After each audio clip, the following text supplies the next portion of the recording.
Well, guys, Kanye has confirmed that his mum was sacrificed. And I love to say I told you so, because I'm really trying to help you guys to understand, to expand our thinking. And I know this stuff can be really airy fairy. And for those of us who are not in the entertainment industry, we don't understand how disconnected we are from them and the things that go on behind closed doors.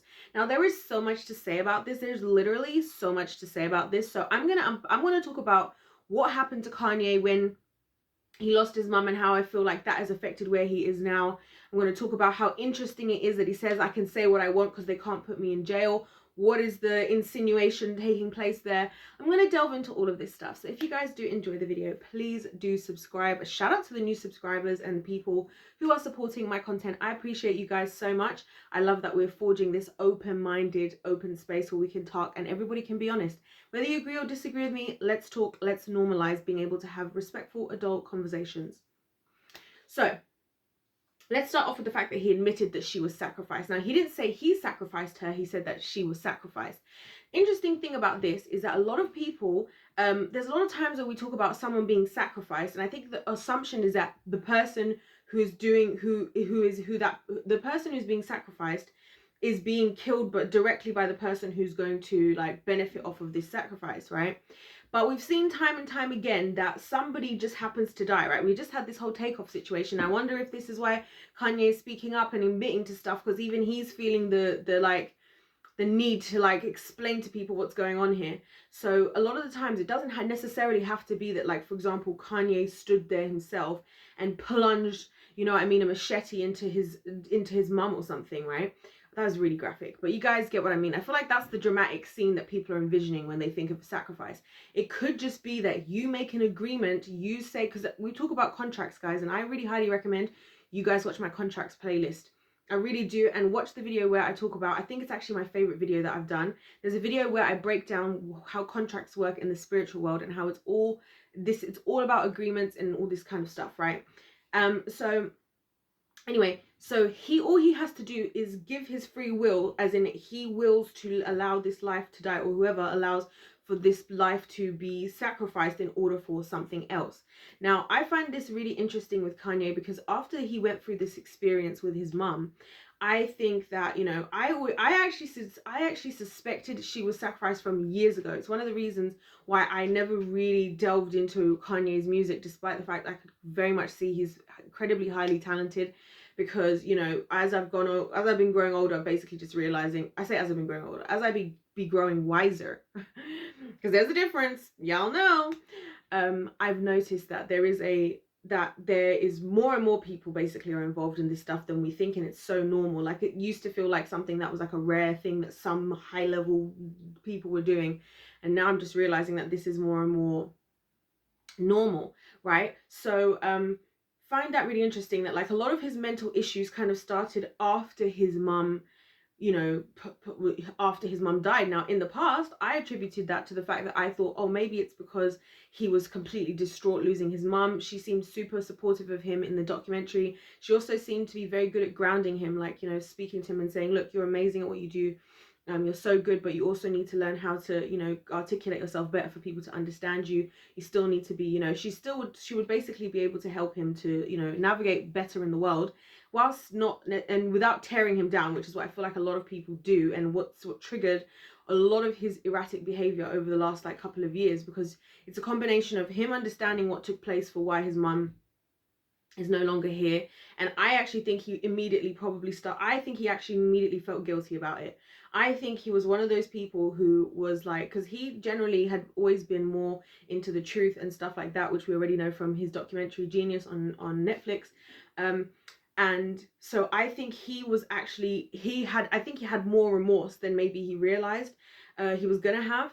And then so that was in contributing, plus also just the contribution of actually losing his mum, right? Because I think the thing is as well, guys, about this type of stuff is it sounds crazy to say to someone like it sounds crazy to say to somebody like, oh yeah, if you kill, just kill your family member and you'll gain all this stuff.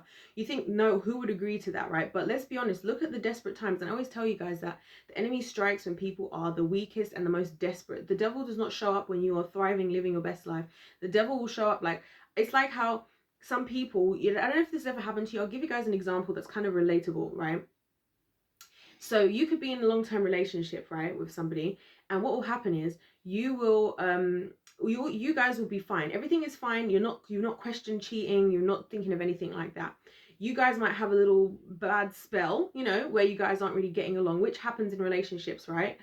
And then you guys might just one day have a really bad argument where like you just leave because you need to leave and you just need some air. You have no intention of doing anything, but you just want to leave to get some air.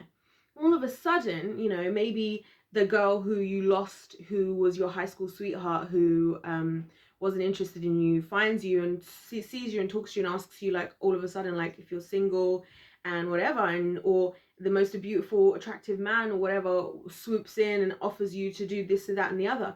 All of a sudden, this like incredible temptation has come in a moment where you would think that you would not do anything, and you would not do this normally, but this isn't a normal situation. And that's what's crazy about it. And that's why it's important for us to have, you know, very good self-control. That's why I believe one of the fruits of the Spirit in the Bible is self-control, because we have to be able to, you know, like the Bible also says, resist the enemy and he will flee. If you resist, you can overcome, but it might, like, you know what I'm saying? Anyways, so I think what happens with a lot of these people is they get so caught up, because like we as human beings, if you guys realize, we are actually slaves to money. We are slaves to money, power, and fame. There is nothing more powerful right now than like famous people and influence and all this stuff.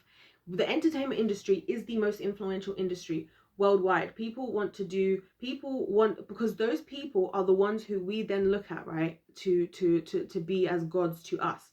That's why it's so important for these guys to be positioned in a certain kingdom, and why these guys are encouraged to do things like making sacrifices, right? So that what ends up happening is they get what they want on the other end, which then is romanticized and glamorized to us. The only way that we and they see a pathway to, you know, success and money and power and fame is through doing stuff like this. And on top of it, those opportunities will knock when we are at our most desperate.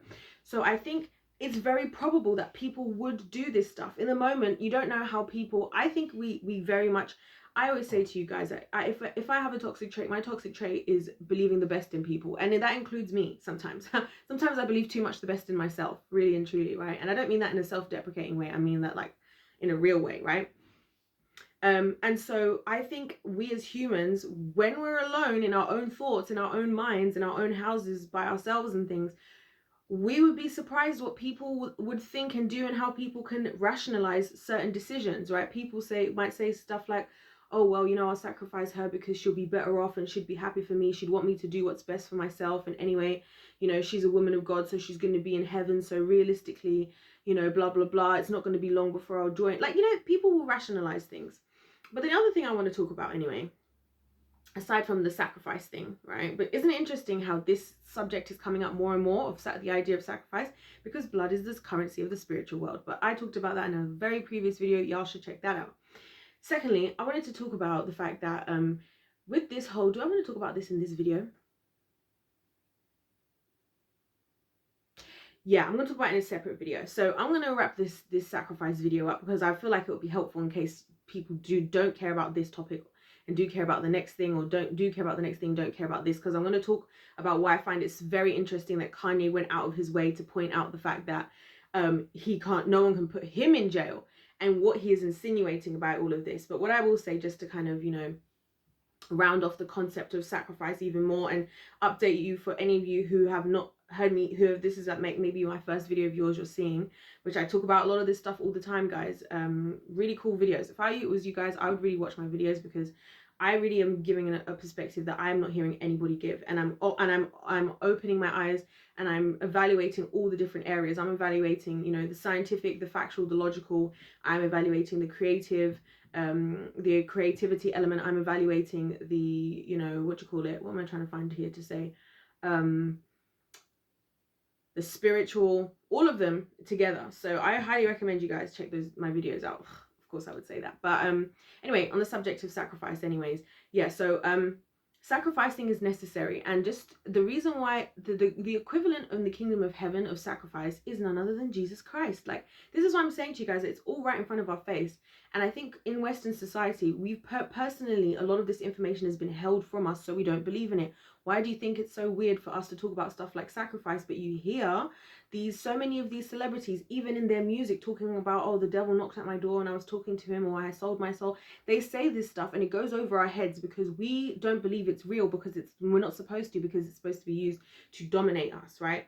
Not only to dominate us, they also don't want us to benefit, which I say benefit is, and you're not going to benefit in the long run from being in the kingdom of darkness, but knowing about the kingdom of darkness might help you to know about the kingdom of light, which is what they also don't want. So this sacrifice thing, it's the same thing in the kingdom of heaven. The sacrifice, Jesus, that's why the Bible says Jesus is the lamb that was slain. He was a sacrifice. His blood paid for everything, not just to wash away our sins, also to the main reason actually is to restore our relationship with God, right? Because that's what it says. Jesus is the way, the truth, and the life. The only way to the Father is through him.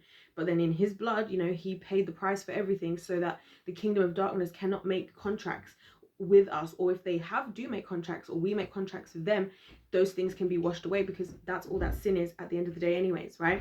And then so in the kingdom of darkness, they need to do the same thing, because they need to enlist into their spiritual powers, because whether we believe it or not, we have a spiritual experience. There's so many things that are not explained still by science that are very spiritually related, stuff like personality, even the concept of time, which again, the proof of the concept of time, I'll finish on this one just because some of you guys might not have heard this before, so I'll say this in this video, right?